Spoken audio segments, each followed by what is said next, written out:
Hello naman tayo ulit dyan. Okay, ngayon magluluto ulit ng ng lauoy. Pero gamit ko ay malunggay at saka ito yung malunggay. At saka yung makarel. Nagipinirito ko na. Pinadala ko yung Buhay Probinsya dito. Thank you, Mother. Tapos ilagay ko yung taklat, tanglad. Itong aking luya at saka sibuyas.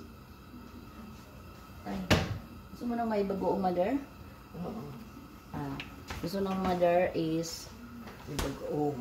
Yung bagoong daw. Yung bagoong namin, oh. Bagoong isda.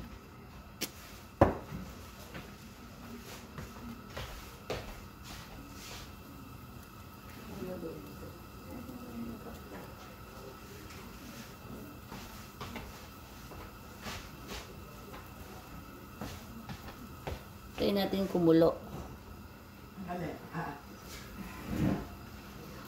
Ang ating kuan. Akong lauoy. Kumusta na kayo dyan?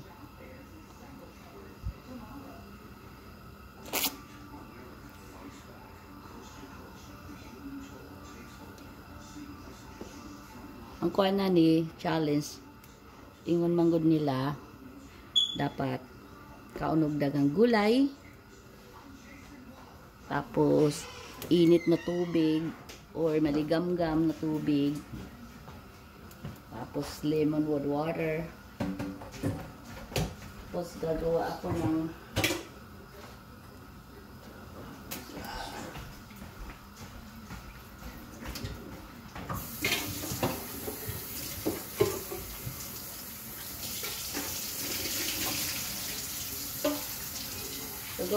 salaba.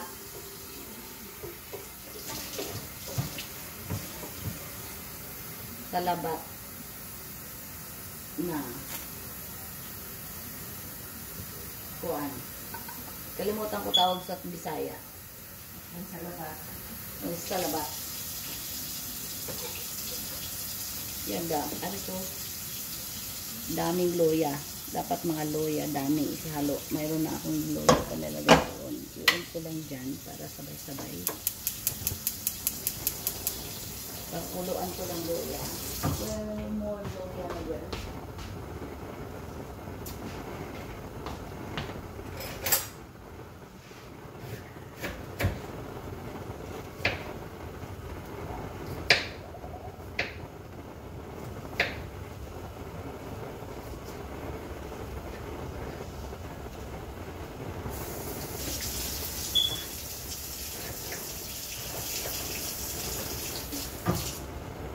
Sa probinsya, ganyan lang ang luto. Buhay na kami. Busog ba? Busog na. Baka busog. Ayan, gusto ni Mother ng ano daw? Lauoy. At may bagong isda. Yan, kumukulo na. Madali lang naman kasi ito lutuin eh. So, wala naman siyang ibang isasahog na dyan. Kundi malunggay. Tsaka kung gusto nyo lagyan ng isda, pwede. Actually, sa amin, sa probinsya, kung fresh lang yung isda, hindi mo na prituhin, isabay mo lang sa ganito. Nana mong gusto. Kung fresh lang yung isda, yung kaano lang talaga. Ulit. Kung sa taman, nasa freezer na siya. Ng ilang linggo na siguro. But anyway, sa Jumbo, kung alam niyo Jumbo dito, sa may Addison, mga halos fresh yung ano nila doon. Isda. Paborito ng mother-in-law ko doon. Mamili. Yan lang, ihasahog nyo na yung isda. Hayaan mo siya mag ano muna. Para yung lasa ng isda.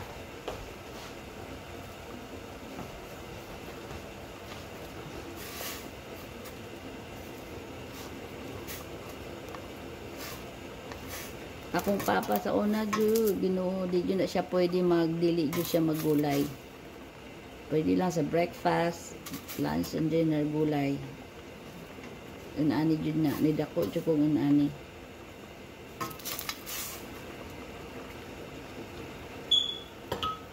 Karon kay kailangan natin magkaon daw gulay. Kasi hilig din ako ang gulay. Gulay, tapos sabaw, mainit na sabaw. Ito yung higop-higop.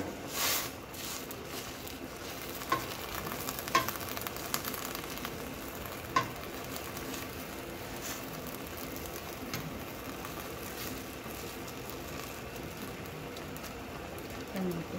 Okay na ba ito? Tikman lang ng sandali. Ay! Kalami ba? Ginoo. Di ko mangagdaan eh.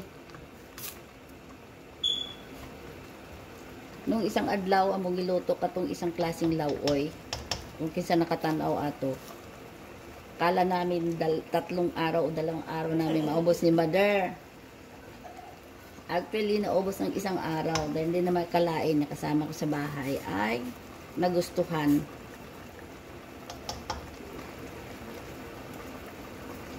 Tapos sinaan natin ng apoy ng konti.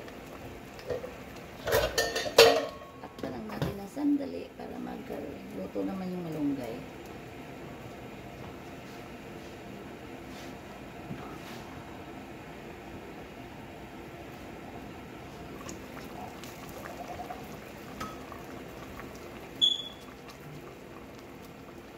Takpan ulit. Tapos patayin yung apoy pala, sorry.